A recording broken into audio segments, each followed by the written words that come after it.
जो शुरू किया था वो पढ़ रहे थे हम लोग एल्काइन। हम लोग पढ़ रहे थे एल्काइन। एल्काइन में हमने केमिकल रिएक्शन शुरू किया था। केमिकल रिएक्शन में पहला जो रिएक्शन था वो था हैलोजनेशन। दूसरा जो रिएक्शन था उसको हमने बोला था हाइड्रोजनेशन। दूसरा जो रिएक्शन था उसको हमने बोला था हाइड्रोजनेशन। तो पहला था हैलोजनेशन, दूसरा जो था वो था हाइड्रोजनेशन। तीसरा वाला जो रिएक्शन हमने पढ़ा था उसमें हमने HH को लगाया था, so that is called as hydrohalogenation. Hydrohalogenation. And last वाला रिएक्शन जो था उसको हमने बोला था हाइड्रेशन। क्लियर है? तो ये 4 केमिकल रिएक्शन हमने पढ़े थे। तो इस प्रकार से हमने 4 केमिकल रिएक्शन पढ़े थे, halogenation, hydrogenation, hydrohalogenation and hydration. 1 2 3 4, yes और नो, चारों पढ़े थे। ओके, ठीक है, ठीक है। तो ध्यान रखना है, आपका आंसर एस के लिए हैंड रेज करना है और नहीं के लिए थम्स अप कर सकते हो, ठीक है। तो इस प्रकार से हमने इतने रिएक्शंस यहाँ पे देख लिए थे। ओके, अभी जो हमको रिएक्शन देखना है उसको हम बोलेंगे पॉलीमराइजेशन रिएक्शन। सो नेक्स्ट वाला रिएक्शन जो रहेगा वो रहेगा पॉलीमराइजेशन रिएक्शन। मैं आपको पूछता हूं, क्या आपको पॉलीमराइजेशन रिएक्शन का मतलब पता है? क्या आपको पॉलीमराइजेशन का डेफिनेशन पता है? एस के लिए हैंड रेज करना है, नहीं के लिए थम्स अप करना है। एस के लिए हैंड रेज करना है, ओके, हाँ, वेरी गुड। फर्स्ट हाफ में मैंने बताया था, क्या बताया था? The reaction in which monomer is converted into polymer. तो जिस रिएक्शन में मोनोमर को हम लोग पॉलीमर में कन्वर्ट करते हैं, that reaction is called as polymerization, ठीक है। पॉलीमराइजेशन में पहला हमने रिएक्शन यूज किया था, कौन सा? पहला रिएक्शन कौन सा यूज किया था हमने? पहला रिएक्शन यूज किया था, मोनोमर यूज किया था इथीन का, और यहां से जो पॉलीमर बना था उसको हमने बोला था पॉलीइथीन। सही या गलत? तो पहला पॉलीमराइजेशन रिएक्शन था, इथीन से हमने पॉलीइथीन बनाया था। सेकंड वाला जो केमिकल रिएक्शन था उसमें क्या हुआ था? प्रोपीन को हमने यूज किया था और प्रोपीन को हमने पॉलीप्रोपीन बनाया था। तो प्रोपीन से क्या बनेगा? पॉलीप्रोपीन बनेगा। यस और नो? यस और नो? ओके, गुड, ठीक है। नंबर 3 जो हमने पढ़ा था वो पढ़ा था विनाइल क्लोराइड। क्या पढ़ा था? Vinyl chloride. और जब विनाइल क्लोराइड का पॉलीमराइजेशन करेंगे तो क्या बनेगा? Polyvinyl chloride. और पॉलीविनाइल क्लोराइड को हमने PVC बोला था। तो ये 3 रिएक्शन हमने पढ़े थे, सही या गलत? Okay, good. चलिए नंबर 4, सपोज मैं यहाँ पे इथाइन यूज करता हूँ। सपोज मैं यहाँ पे इथाइन यूज करता हूँ, तो इथाइन का जब पॉलीमराइजेशन करेंगे तो यहाँ पे हमको जो पॉलीमर मिलेगा उसका नाम क्या होगा? इथीन से पॉलीइथीन, प्रोपीन से पॉलीप्रोपीन, विनाइल क्लोराइड से पॉलीविनाइल क्लोराइड। तो इथाइन से जो पॉलीमर बनेगा, इसका नाम क्या होगा? ठीक है, जब इथाइन से हम लोग पॉलीमराइजेशन करेंगे तो यहाँ पे हमको मिलेगा पॉलीइथाइन। क्या बनेगा? पॉलीइथाइन। ये पॉलीइथीन था, ये पॉलीइथाइन है। ये हमने इथीन से बनाया था, ये हमने इथाइन से बनाया है, ठीक है। तो यहाँ पे हम पहला जो रिएक्शन पढ़ेंगे वो पढ़ेंगे इथाइन से। क्या पढ़ेंगे? इथाइन। और इथाइन जो है इसका हम लोग पॉलीमराइजेशन करेंगे, और इथाइन का पॉलीमराइजेशन करने के बाद यहाँ पे हमको जो पॉलीमर मिलेगा उस पॉलीमर को हम बोलेंगे पॉलीइथाइन। क्या बोलेंगे? पॉलीइथाइन। ये जो रिएक्शन है, ये रिएक्शन नॉर्मल कंडीशन में होता है। ये रिएक्शन नॉर्मल कंडीशन में होता है, लेकिन जब हम लोग इस इथाइन को यूज करते हैं, जब हम लोग इस इथाइन को यूज करते हैं और इथाइन को यूज करेंगे और रिएक्शन जो रहेगा वो रहेगा रेड हॉट ट्यूब के अंदर इन प्रेजेंस ऑफ आयरन। इसका मतलब हम एक ट्यूब में आयरन को रखेंगे, उस आयरन में हम इस ट्यूब में हम इथाइन को डालेंगे और इसको हम लोग तब तक हीट करेंगे जब तक इस आयरन का जो कलर रहेगा वो रेड नहीं हो जाता है। इसका मतलब ये रिएक्शन नॉर्मल कंडीशन में है और ये रिएक्शन हॉट कंडीशन में है। जब नॉर्मल कंडीशन में रिएक्शन करते हैं तो ये पॉलीमराइजेशन रिएक्शन शो करता है और जब हम रिएक्शन हॉट कंडीशन में करता है तो ये पॉलीमराइजेशन नहीं करता है, ये ट्राइमराइजेशन करता है। क्या कहता है? ट्राइमराइजेशन। ठीक है, क्या बोला? इथाइन का रिएक्शन नॉर्मल कंडीशन में करेंगे तो ये पॉलीमराइजेशन रिएक्शन करेगा और इसी इथाइन का रिएक्शन हम हॉट कंडीशन में करते हैं, इन प्रेजेंस ऑफ आयरन हम लोग रिएक्शन करेंगे तो ये यहाँ पे पॉलीमराइजेशन रिएक्शन शो नहीं करेगा बल्कि ये यहाँ पे ट्राइमराइजेशन रिएक्शन करेगा। जब हमने पॉलीमराइजेशन रिएक्शन किया था तब n number of ethyne molecule को यूज किया। यहाँ पे हम ट्राइमराइजेशन रिएक्शन करेंगे तो ट्राइमराइजेशन रिएक्शन करने के टाइम पे हम 3 मोल्स ऑफ इथाइन को यूज करेंगे। इसको यूज करेंगे 3 मोल्स ऑफ इथाइन को यूज करेंगे। तो देखो क्या होगा, यहाँ पे मेरे पास first mole of CH triple bond CH है, यहाँ पे second mole of CH triple bond CH है और यहाँ पे third mole of CH triple bond है। अब आप बोलोगे आपने यहाँ पे 3 क्यों लिया? क्योंकि ये इस कंडीशन पे ट्राइमराइजेशन करता है और ये ट्राइमराइजेशन करने की वजह से मैंने यहाँ पे 3 मॉलिक्यूल को यूज किया। इंडिकेशन के लिए मैं इसको यूज करता हूँ A और B, इसको मैं बोलता हूँ M और N और इसको मैं बोलता हूँ X और Y। हो गया। अब क्या करेंगे, हम यहाँ पे बॉन्ड फिजन करेंगे। यहाँ पे हमने एक बॉन्ड तोड़ दिया तो A कार्बन के पास एक अनपेड इलेक्ट्रॉन है और B कार्बन के पास एक अनपेड इलेक्ट्रॉन है। एक पाई बॉन्ड हमने यहाँ का तोड़ा तो M के पास एक अनपेड इलेक्ट्रॉन है और N के पास एक अनपेड इलेक्ट्रॉन है। इफ हम एक पाई बॉन्ड यहाँ से तोड़ेंगे तो X कार्बन के ऊपर एक अनपेड इलेक्ट्रॉन और Y कार्बन के ऊपर एक अनपेड इलेक्ट्रॉन। हो गया। तो इस प्रकार से हमने 3 मोनोमर्स को यहाँ पे यूज किया। ठीक है, तो अब क्या होगा, ये B जो रहेगा वो M के साथ रिएक्शन करेगा तो B और M के बीच में बॉन्ड बन गया। अब क्या होगा, ये M जो रहेगा वो Y के साथ बॉन्ड बनाएगा। ठीक है, अब हमने बोला था ट्राइमराइजेशन है। ट्राइमराइजेशन का मतलब होता है मोनोमर 3 से ज्यादा नहीं होने चाहिए। तो हमने ये एक मोनोमर यूज किया, ये दूसरा मोनोमर, ये तीसरा मोनोमर। तो पहले मोनोमर के इस कार्बन ने इसके दूसरे एक के साथ बॉन्ड बना दिया, इस कार्बन ने इसके कार्बन के साथ बॉन्ड बना दिया। अब मुझे बताओ क्या सभी कार्बन ने अपना वैलेंसी सेटिस्फाई किया है? क्या सभी कार्बन ने अपना वैलेंसी सेटिस्फाई किया है? यस और नो? क्या सभी कार्बन ने अपना वैलेंसी सेटिस्फाई किया है? नो। अब आप मुझे बताओ A, B, M, N और X, Y में से कौन से ऐसे कार्बन है जिन्होंने अपनी वैलेंसी को सेटिस्फाई नहीं किया? कौन ऐसे हैं जिन्होंने अपनी वैलेंसी को सेटिस्फाई नहीं किया?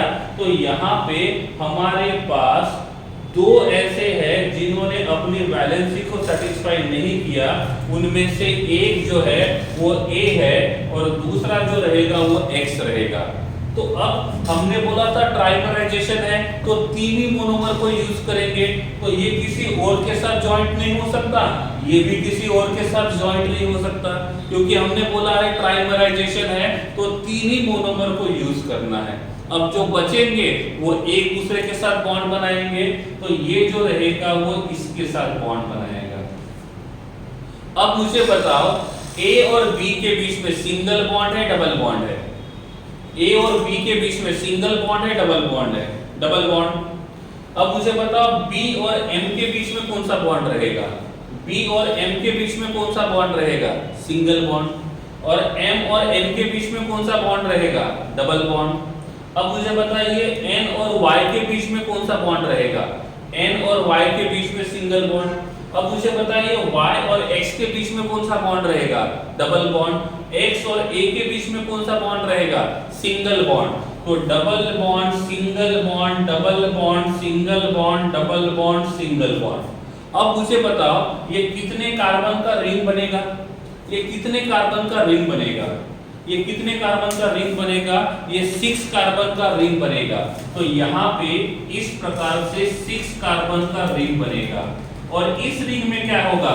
Double bond, single bond, double bond, single bond, double bond, single bond. तो अल्टरनेट क्या रहेंगे? डबल बॉन्ड और सिंगल बॉन्ड रहेंगे। So this is double bond and double bond. तो जब हम लोग ट्राइमराइजेशन करते हैं इथाइन का एट हॉट टेम्परेचर, तो यहाँ पे हमको मिलने वाला प्रोडक्ट जो होता है वो क्या होता है? बेंजीन होता है। क्या होता है? बेंजीन। ठीक है, तो इस प्रकार से हम बेंजीन को प्रिपेयर कर सकते हैं। देखो हमने एल्केन पढ़ा, हमने एल्कीन पढ़ा, हमने अल्काइन पढ़ा। अल्काइन के बाद हमको बेंजीन पढ़ना है। तो हमने एक बेंजीन का प्रिपरेशन मेथड यहाँ पे देख लिया। तो जब बेंजीन पढ़ेंगे तो बेंजीन के प्रिपरेशन मेथड में सेम रिएक्शन आएगा। तब मैंने फिर से एक्सप्लेन नहीं करूंगा। समझ में आ गया है? तो हम इथाइन का पॉलीमराइजेशन नॉर्मल कंडीशन में करेंगे तो वो n नंबर ऑफ मोल को यूज करेगा, लेकिन उसी इथाइन को हम लोग हॉट कंडीशन में यूज करेंगे तो वहां पे वो बहुत सारे मोनोमर यूज नहीं करेगा, वो ओनली 3 मोल्स यूज करेगा। और जब वो 3 मोल्स यूज करेगा तो हम उसको बोलेंगे ट्राइमराइजेशन रिएक्शन, और यहाँ पे मिलने वाला जो प्रोडक्ट रहेगा उसको हम बोलेंगे बेंजीन। जिनको समझा है वो हैंड रेज करेंगे, जिनको नहीं समझा है वो चैट बॉक्स में लिख सकते हो। यस देवर्स, इसको ऐसे भी लिख सकते हैं, इसको लिख सकते हैं CH डबल बॉन्ड CH। इधर फ्री साइड है, इधर फ्री साइड है, और यहाँ पे लिखेंगे ट्राइमर। ऐसा इसलिए नहीं लिखेंगे क्योंकि इसका मतलब होता है इसके पास एक वैकेंसी और है, और इसका मतलब होता है इसके पास और वैकेंसी है, लेकिन इनमें किसी के पास वैकेंसी नहीं है, और इसीलिए हम इसके जैसा नहीं लिखेंगे, हम इसके जैसा नहीं लिखेंगे। ओके महावीर, आपका कहना ऐसा है कि आपने B का बॉन्ड M के साथ बनाया, जरूरी नहीं है आप B का बॉन्ड M के साथ बनाओ, आप M का बॉन्ड Y के साथ बनाओ तो भी चलेगा। इट्स नॉट कंपलसरी कि जो बाजू में है उसी के साथ बॉन्ड बनाएंगे। आप B का बॉन्ड M के साथ बनाओगे तो Y जो रहेगा वो M के साथ बॉन्ड बनाएगा। इस प्रकार से पॉसिबिलिटी ऐसी है, आप किसी के साथ भी बॉन्ड बना सकते हो, जरूरी नहीं है कि जो पास में रहेगा उसी के साथ बॉन्ड बनाएंगे। महावीर, और कोई डाउट है तो बोलो। यस यस, हम बॉन्ड किसी के साथ भी बना सकते हैं, इट्स वो शिफ्ट हो सकता है। और कोई डाउट है तो बोलिए।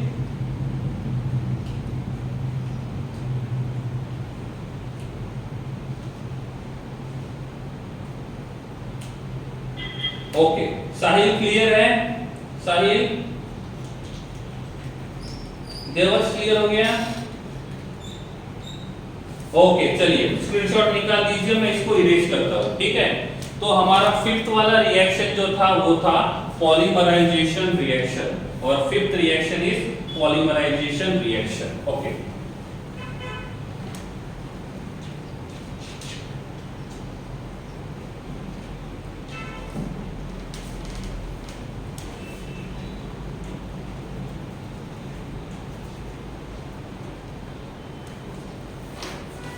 ओके, नेक्स्ट वाला जो रिएक्शन आता है reaction number 7, sorry reaction number 6, इसको बोलते हैं एसिडिक नेचर। एसिडिक नेचर, देखो नॉर्मली ऐसा होता है कि जो भी कार्बन और हाइड्रोजन के बीच में बॉन्ड है, इसमें ये हाइड्रोजन जो होता है ये कभी भी एसिडिक नेचर शो नहीं करता है। तो जो हाइड्रोजन कार्बन को अटैच्ड है, जो हाइड्रोजन कार्बन को अटैच्ड है, वो हाइड्रोजन कभी भी एसिडिक कैरेक्टर शो नहीं करेगा नॉर्मली। लेकिन कुछ ऐसे हाइड्रोजन्स होते हैं जो कार्बन के साथ तो अटैच्ड होते हैं, फिर भी वो एसिडिक कैरेक्टर शो करते हैं। उनमें से नंबर 1, उनमें से नंबर 1, अकेला नंबर 1 नहीं है, उनमें से नंबर 1 जो है उसमें जो कार्बन हाइड्रोजन कार्बन के साथ डायरेक्टली अटैच्ड है और जिस कार्बन का हाइब्रिडाइजेशन sp है, जिस कार्बन का हाइब्रिडाइजेशन sp है और sp कार्बन को कोई हाइड्रोजन डायरेक्टली अटैच्ड होता है, इसका मतलब ये हाइड्रोजन जो रहेगा वो एसिडिक नेचर शो करेगा। ये क्या करेगा? एसिडिक नेचर शो करेगा। क्लियर है? तो नॉर्मली कार्बन के साथ का जो हाइड्रोजन कार्बन बॉन्ड होता है, इसमें ये हाइड्रोजन एसिडिक नहीं होता है, लेकिन जब कार्बन का हाइब्रिडाइजेशन sp रहेगा तो वो कार्बन जो रहेगा वो एसिडिक रहेगा। अब मैंने आपको पूछा नंबर 1, मैंने पूछा CH ट्रिपल बॉन्ड CH, क्या इसके पास एसिडिक हाइड्रोजन है? क्या इसके पास एसिडिक हाइड्रोजन है?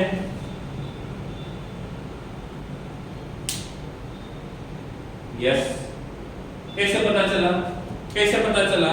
क्योंकि यहाँ पे जो कार्बन है, इस कार्बन का हाइब्रिडाइजेशन sp है, यहाँ पे जो कार्बन है, इस कार्बन का हाइब्रिडाइजेशन sp है, और sp कार्बन के पास जो हाइड्रोजन होता है वो एसिडिक रहेगा।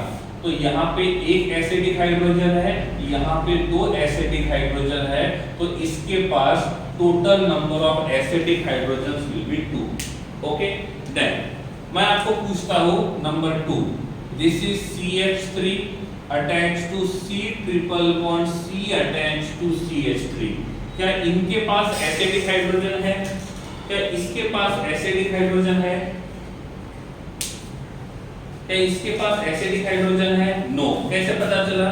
इसके लिए हम देखेंगे कि यहाँ पे हमको देखना होगा कि इस कार्बन का हाइब्रिडाइजेशन sp है और इस कार्बन का हाइब्रिडाइजेशन sp है, और इस कार्बन के पास एसिडिक हाइड्रोजन है ही नहीं और इस कार्बन के पास भी हाइड्रोजन नहीं है। तो दोनों sp कार्बन के पास हाइड्रोजन नहीं है और इसीलिए इसके पास total number of acidic hydrogen 0 रहेंगे। Total number of acidic hydrogen 0 रहेंगे। ठीक है? Okay. Number 3, H attached to C triple bond C attached to CH2, C triple bond C attached to H, इसके पास कितने एसिडिक हाइड्रोजन हैं? How many acidic hydrogens are there with this molecule?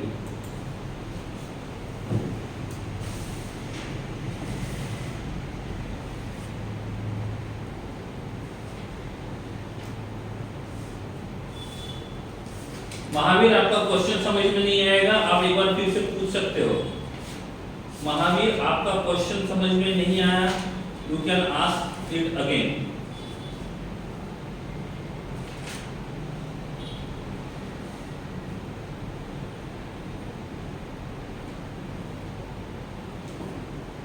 Okay, first of all, this is sp hybridized carbon, this is sp hybridized carbon, this is sp hybridized carbon, this is sp hybridized carbon।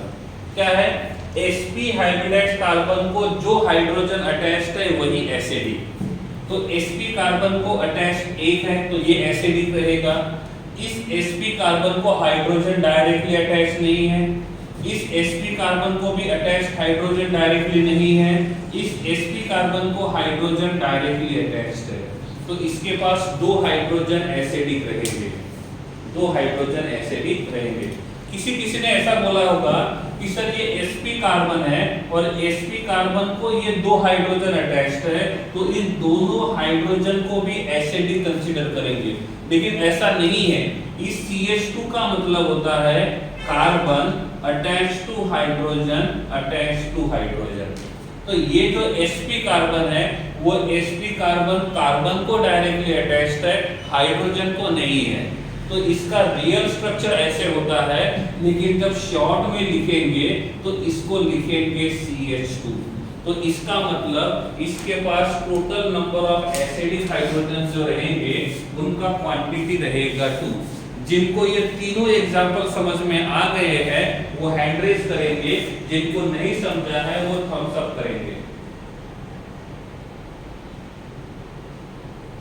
नहीं महावीर, मैं acidic hydrogen की बात कर रहा हूं। महावीर, मैं acidic hydrogen की बात कर रहा हूं, ठीक है?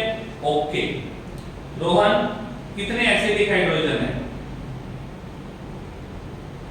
रोहन, कितने एसिडिक हाइड्रोजन है? कितने? 2। पहले आपका आंसर क्या था? पहले आपका आंसर कितना था? 5। ओके, लास्ट वन रिपीट करना है। देखो, एसिडिक हाइड्रोजन वो होता है जो sp कार्बन को डायरेक्टली अटैच्ड हो। तो पहले हमने ये आइडेंटिफाई किया कि कितने कार्बन sp हाइब्रिडाइज्ड है। तो हमको टोटल 4 कार्बन जो है वो sp हाइब्रिडाइज्ड मिले।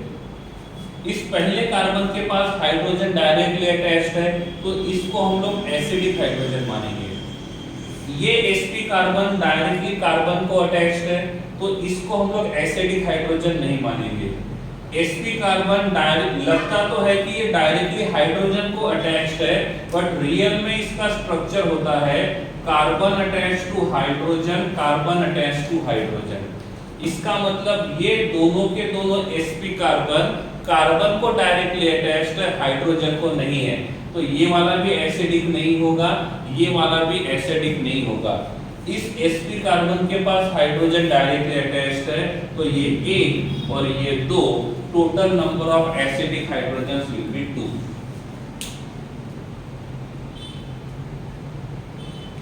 ठीक है? ओके। तो एसिडिक हाइड्रोजन हो सकता है, एसिडिक कार्बन नहीं हो सकता। एसिडिक हाइड्रोजन पॉसिबल है, एसिडिक हाइड्रोजन पॉसिबल है, एसिडिक कार्बन नहीं है। ठीक है? तो देव क्लियर है? देव अभी क्लियर है लास्ट वाला? Now it's clear?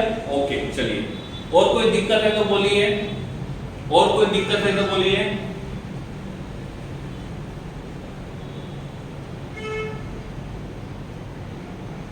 ओके ना, चलो अब मुझे बताइए, एसिड जो है वो बेस के साथ रिएक्शन करेगा या एसिड के साथ?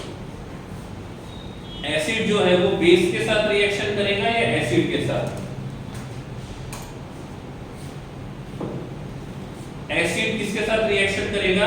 बेस के साथ। ओके, अब देखो, पहली बात, यहां पे मेरे पास प्रेजेंट है R attached to C triple bond C attached to H। इसका IUPAC नेम क्या होगा?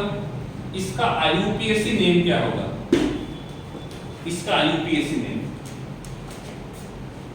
एनीवन? ओके, आप मुझे बता सकते हो इसमें टोटल कार्बन कितने हैं?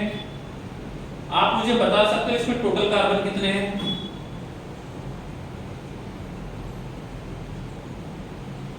नहीं। क्यों? क्योंकि R का मतलब होता है n number of carbon atom. R का मतलब होता है n number of carbon atom, और जब तक यहाँ पे R लिखा जाएगा आप नंबर ऑफ कार्बन एटम को नहीं एक्सप्लेन कर सकते हो। सपोज मैंने यहाँ लिखा CH3 attached to C triple bond CH, और अब मैंने आपको क्वेश्चन पूछा इसमें total number of carbon atom कितने हैं, तो आपका आंसर आना चाहिए 3। आपका आंसर आना चाहिए 3। क्यों? क्योंकि 1, 2 और 3 कार्बन है, लेकिन यहाँ पे R लिखा हुआ है, और जहां पे R लिखा जाता है, अल्काइल ग्रुप लिखा जाता है, वहां पे हम number of carbon atom decide नहीं कर सकते हैं। और जब number of carbon atom decide नहीं करेंगे तो क्या होगा? हम उसका नाम डायरेक्टली नहीं लिख सकते हैं। इसका नाम क्या होगा? इसका नाम क्या होगा? Total number of carbon atom 3 है, और total number of carbon atom 3 है, तो इसका नाम होगा प्रोपाइन। इसका नाम होगा प्रोपाइन।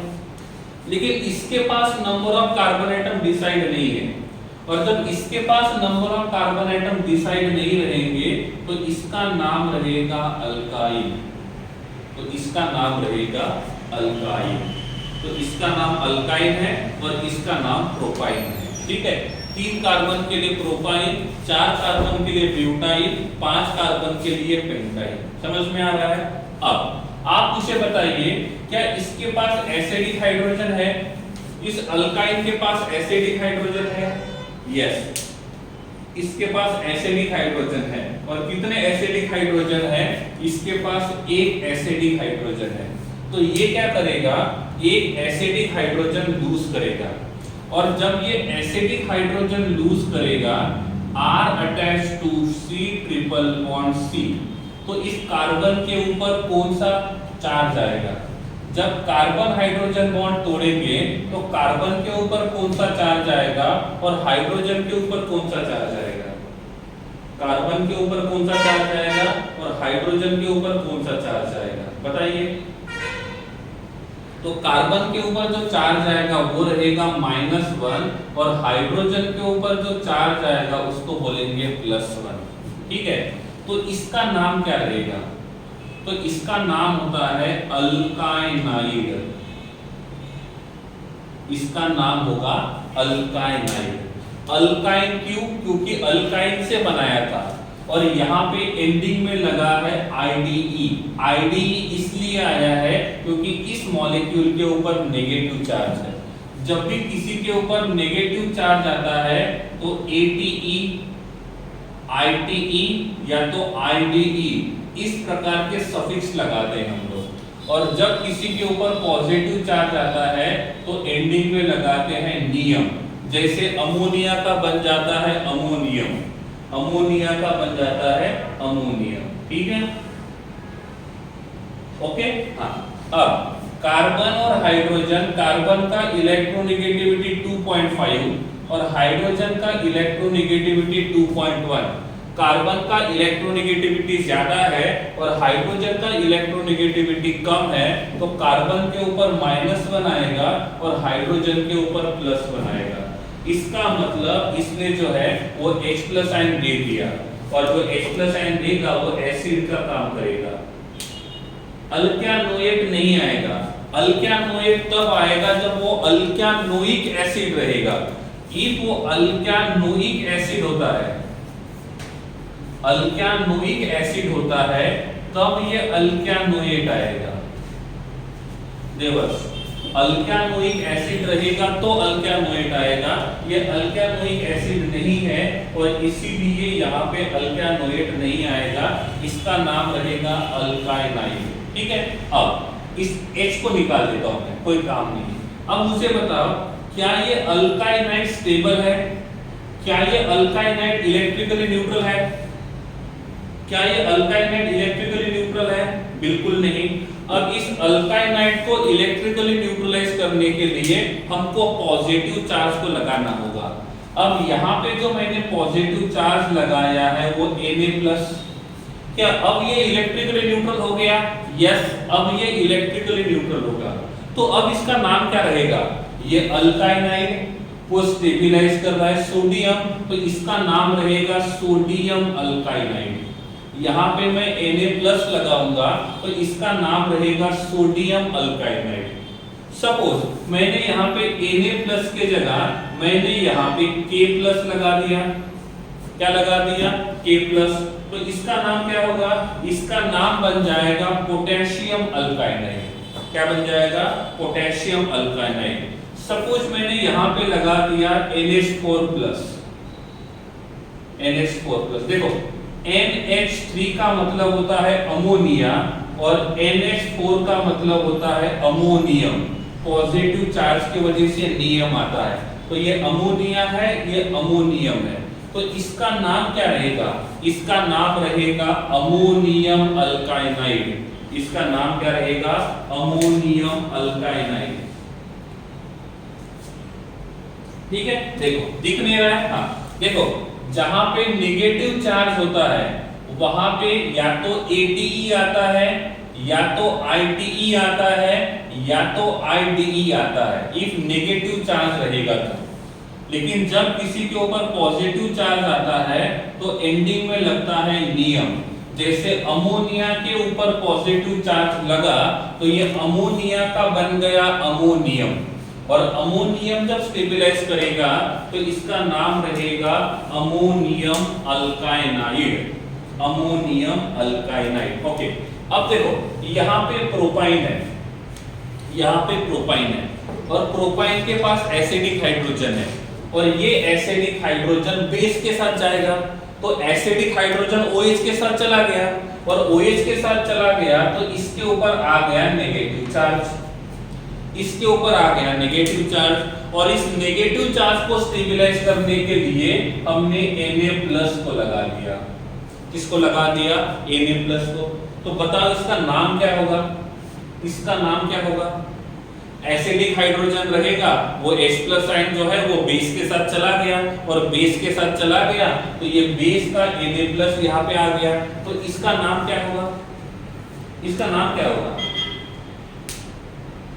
अभी प्रोपैनोएट नहीं आएगा, प्रोपैनोएट नहीं आएगा, अल्कैनोइक एसिड रहेगा तो अल्कैनोएट आएगा, लेकिन अल्काइन रहेगा तो अल्काइनाइड आएगा, तो इसका नाम होना चाहिए प्रोपाइनाइड। इसका नाम होना चाहिए प्रोपाइनाइड, और इस प्रोपाइनाइड को स्टेबलाइज करने का काम करेगा NH+, तो इसका नाम रहेगा सोडियम प्रोपाइनाइड। अब मैंने क्या किया? CH3 C≡C attach to H, इसका रिएक्शन किया मैंने KOH के साथ, एक्वस KOH के साथ। क्या होगा? KOH डिसोसिएट होगा तो ये बनेगा K+ और OH-। ठीक है, अब देखो यहाँ का जो OH- है वो H+ के साथ जाना पसंद करेगा। अब मैंने बोला ये first carbon, second carbon, third carbon, तो ये OH- किस कार्बन के हाइड्रोजन के साथ जाएगा? फर्स्ट कार्बन के हाइड्रोजन के पास या थर्ड कार्बन के हाइड्रोजन के पास?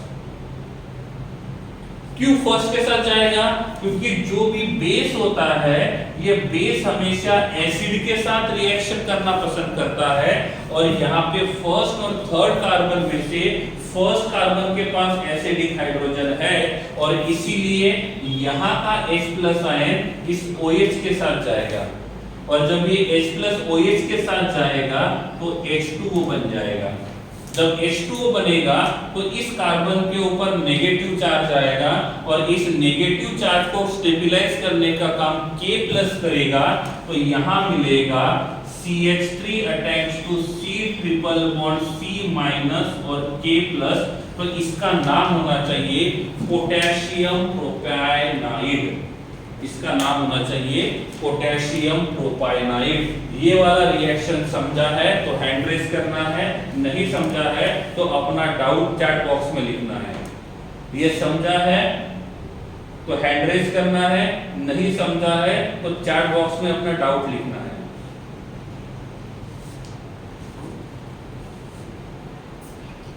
ये इरेज करने के पहले अपने डाउट्स लिख लेना है।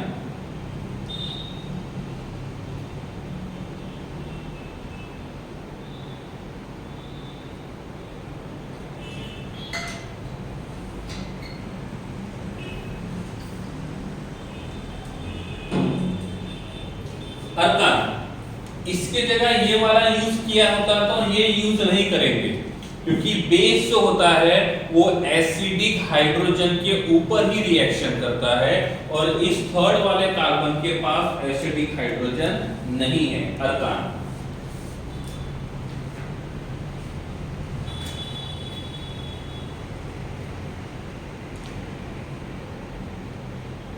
ठीक है, ओके।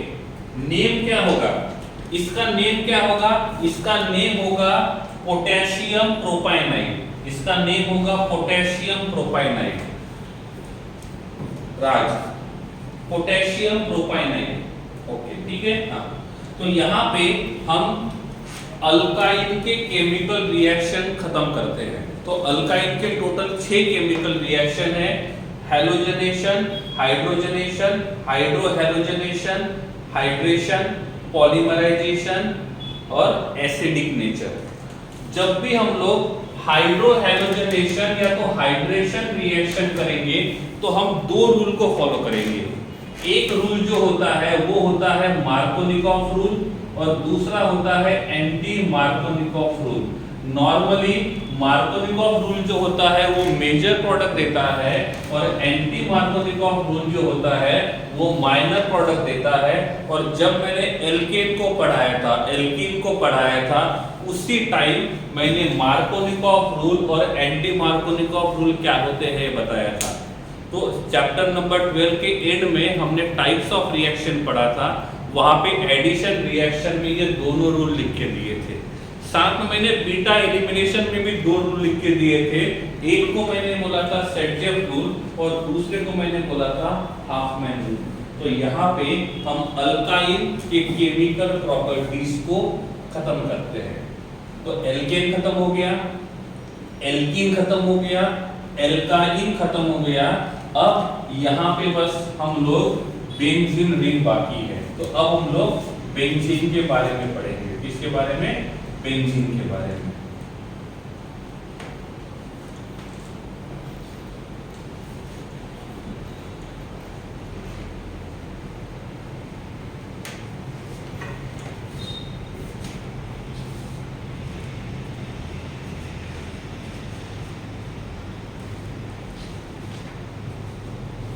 ओके, सबसे पहली बात बेंजीन के बारे में,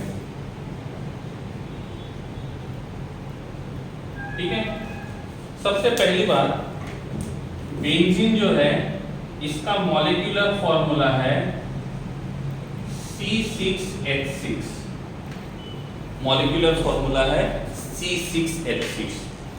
बेंजीन जो है ये एरोमेटिक कंपाउंड है। Benzene is an aromatic compound, ठीक है। एरोमेटिक कंपाउंड का मतलब होता है ऐसा कंपाउंड जो हकेल रूल को फॉलो करेगा।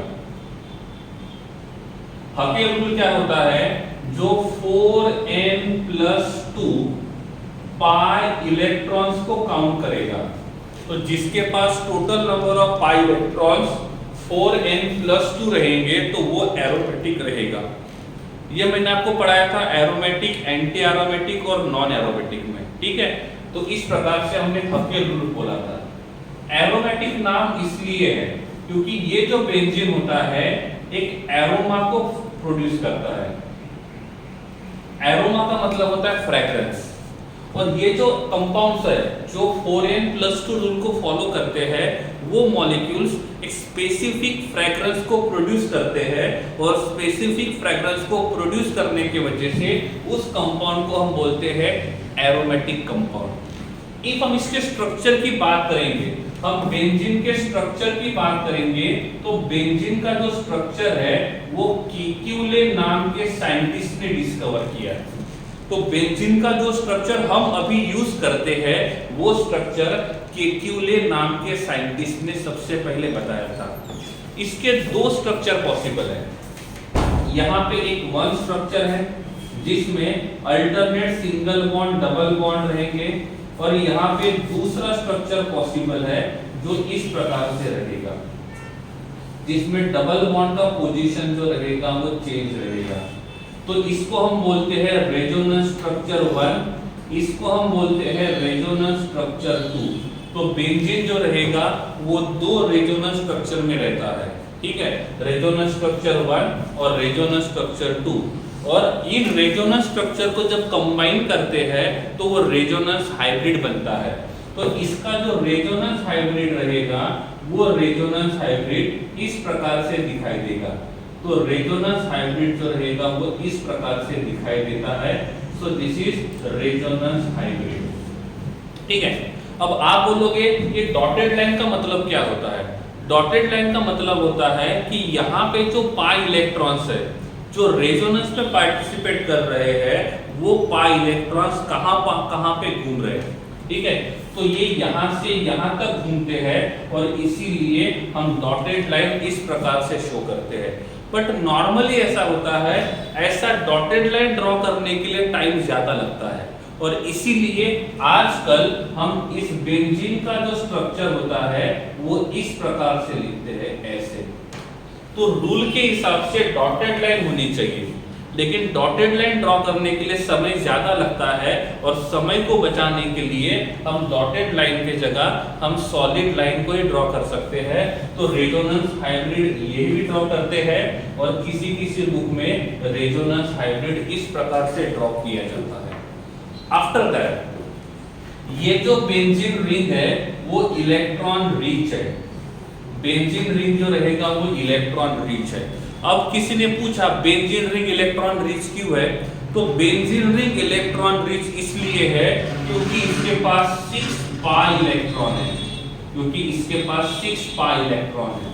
और जिसके पास भी पाई बॉन्ड होता है या जिसके पास भी पाई इलेक्ट्रॉन्स होते हैं उसको हम लोग इलेक्ट्रॉन रिच मानते हैं। क्या मानते हैं? Electron rich. और इसके पास तो 6 पाई इलेक्ट्रॉन है और इसके पास 6 पाई इलेक्ट्रॉन होने के वजह से इस बेंजीन रिंग को भी हम इलेक्ट्रॉन रिच मानते हैं। क्या मानते हैं? इलेक्ट्रॉन रिच मानते हैं। ठीक है, तो इस प्रकार से एक बात और, यहाँ पे जो बेंजीन रिंग है उसका मॉलिक्यूलर फॉर्मूला C6H6 है। तो जब ये C6H6 फॉर्म में रहेगा तो इसके पास वैकेंसी कितनी रहेगी? जब इसका मॉलिक्यूलर फॉर्मूला C6H6 रहेगा तो इसके पास वैकेंसी कितनी रहेगी? How many vacancy will be there? 0। और जब इसके पास वैकेंसी नहीं रहेगी तब इसका नाम रहेगा बेंजीन, तब इसका नाम रहेगा बेंजीन। लेकिन जब हम यहाँ पे लिखेंगे C6H5 तो मुझे बताओ इस C6H5 के पास वैकेंसी कितने रहेंगे? इस C6H5 के पास वैकेंसी कितने रहेंगे? इस C6H5 के पास वैकेंसी 1 रहेगी और यहाँ पे ये एक वैकेंसी वाला जो मॉलिक्यूल होता है उसको बोलते हैं फिनाइल। क्या बोलेंगे? फिनाइल। ठीक है, तो जब इसको हम लोग C6H6 बोलेंगे तो ये बेंजीन रहेगा, जब इसको C6H5 बोलेंगे तो ये फिनाइल रहेगा। एक और बात, जब ये पैरेंट चेन का काम करेगा, जब ये पैरेंट चेन का काम करेगा तो इसका नाम बेंजीन रहेगा। जब ये पैरेंट चेन का काम करेगा तो इसका नाम बेंजीन रहेगा और जब ये सब्स्टिट्यूएंट का काम करेगा तो इसका नाम फिनाइल रहेगा। रिपीट कर रहा हूं फिर से, जब ये पैरेंट चेन का काम करेगा तो इसका नाम बेंजीन रहेगा, जब ये सब्स्टिट्यूएंट का काम करेगा तो इसका नाम फिनाइल रहेगा। तो बेंजीन कब लगाना है और फिनाइल कब लगाना है आप यहां से सीख लो। मॉलिक्यूलर फार्मूला C6H6 है तो बेंजीन, मॉलिक्यूलर फार्मूला C6H5 है तो फिनाइल। ये बेंजीन रिंग जो है वो पैरेंट चेन का काम करेगा तो बेंजीन, और बेंजीन रिंग जब सब्स्टिट्यूएंट का काम करेगा तो फिनाइल। तो इस प्रकार से हम बेंजीन का नोमेनक्लेचर कर सकते हैं। तो इस प्रकार से हम बेंजीन का नोमेनक्लेचर कर सकते हैं।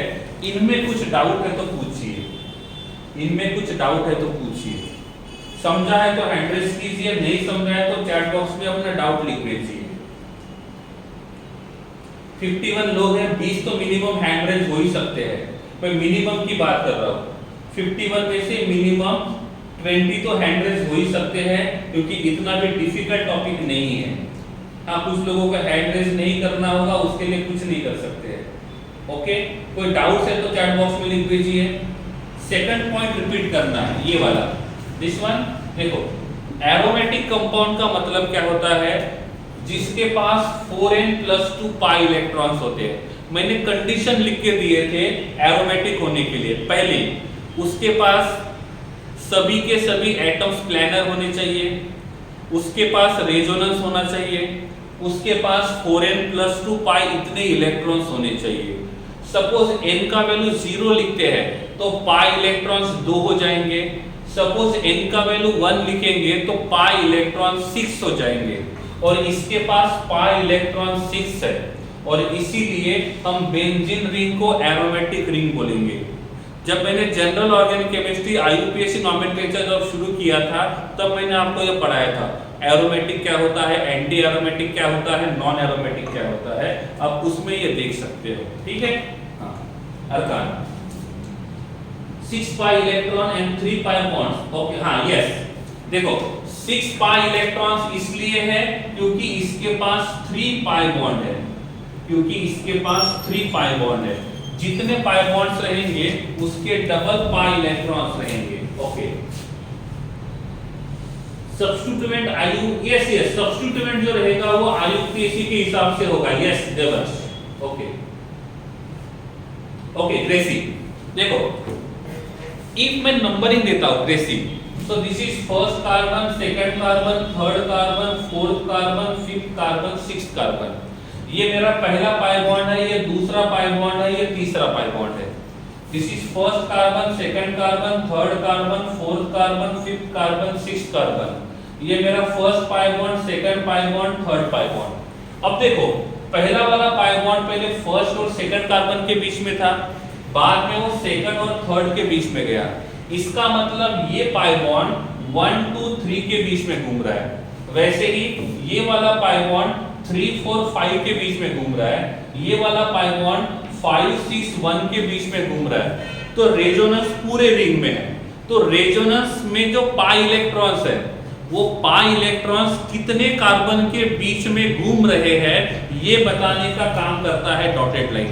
तो डॉटेड लाइन बेसिकली इंडिकेट करता है कि how many resonance are possible, कहां से कहां तक पॉसिबल है।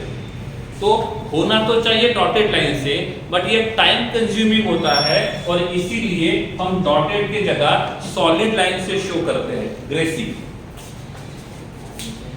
क्लियर ना? और कोई डाउट है तो पूछिए।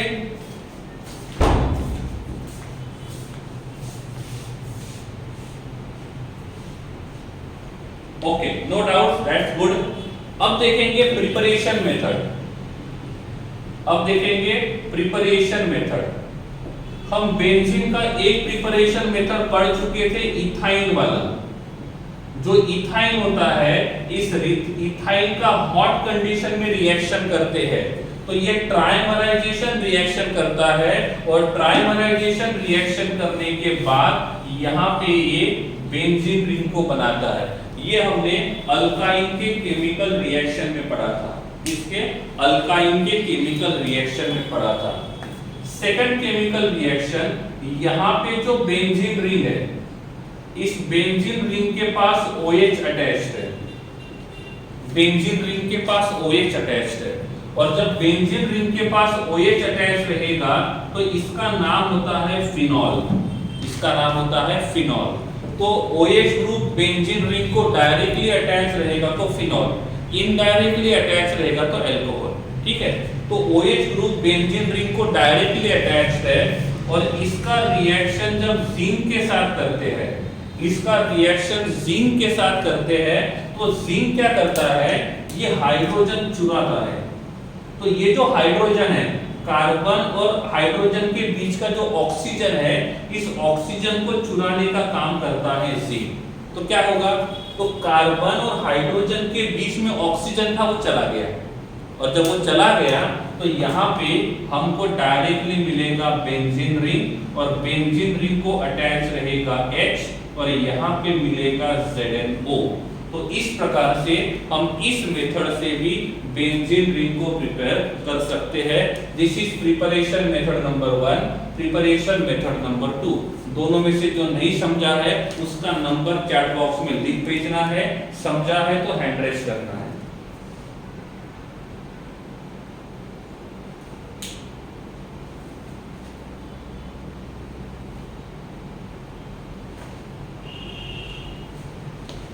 ओके, नंबर 1 नहीं समझा बेटा। नंबर 1 वाला हमने इसके पहले वाले टॉपिक के प्रिपरेशन केमिकल रिएक्शन में देखा था, पॉलीमराइजेशन वाला अर्कान। इथीन से पॉलीइथीन बनाएंगे, प्रोपीन से पॉलीप्रोपीन बनाएंगे, विनाइल क्लोराइड से पॉलीविनाइल क्लोराइड रहेंगे। उसके बाद हमने पढ़ा था इथाइन से क्या बनाएंगे, पॉलीइथाइन बना सकते हैं, या तो हम लोग बेंजीन रिंग बना सकते हैं, it depends upon the condition. ये जो नाम है, ये देखो इसका मॉलिक्यूलर फार्मूला है, इसका मॉलिक्यूलर फार्मूला क्या होगा, इसका मॉलिक्यूलर फार्मूला क्या होगा, एनीवन, इसका मॉलिक्यूलर फार्मूला क्या होगा, anyone can tell me what will be the molecular formula of this molecule?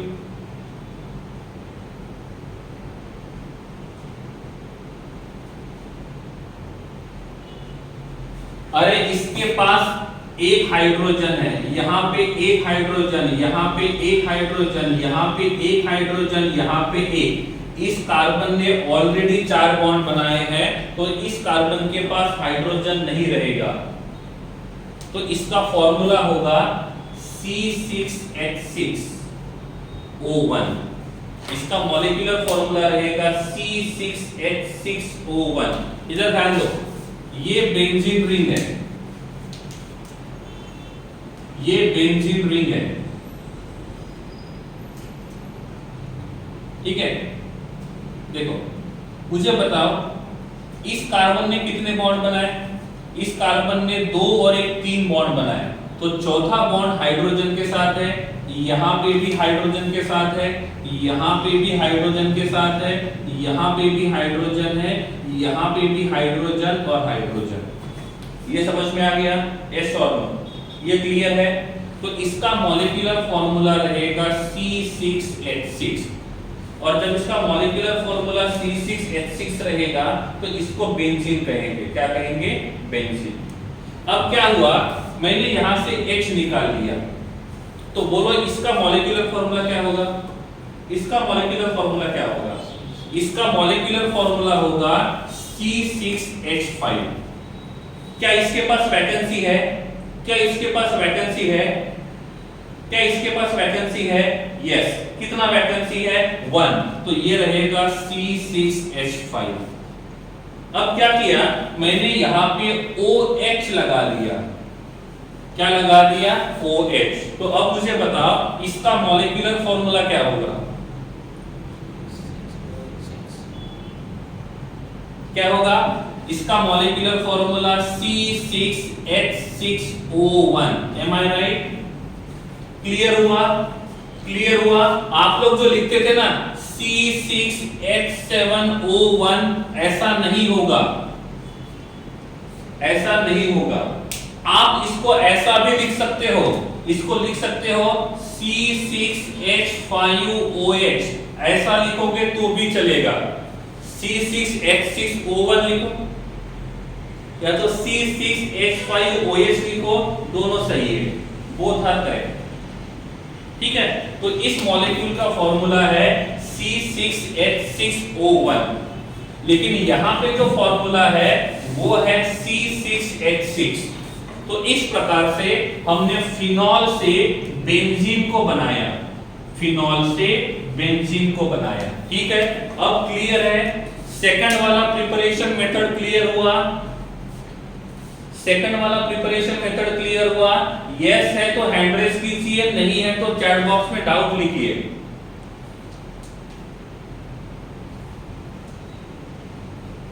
ठीक है, ओके। कोई डाउट है तो पूछिए, अदरवाइज आज का सेशन यही पे खत्म करते हैं। बेंजीन के 3 प्रिपरेशन मेथड है, 3 में से 2 प्रिपरेशन मेथड हो गए हैं, 1 प्रिपरेशन मेथड बाकी है जो हम लोग कल पढ़ेंगे। तो आज के लिए इतना ही। इसके रिलेटेड कोई डाउट्स है तो आप पूछ सकते हो, यहाँ पॉसिबल नहीं होगा तो आप व्हाट्सएप के ऊपर पूछ सकते हो, ठीक है। आज के लिए इतना ही, थैंक यू सो मच।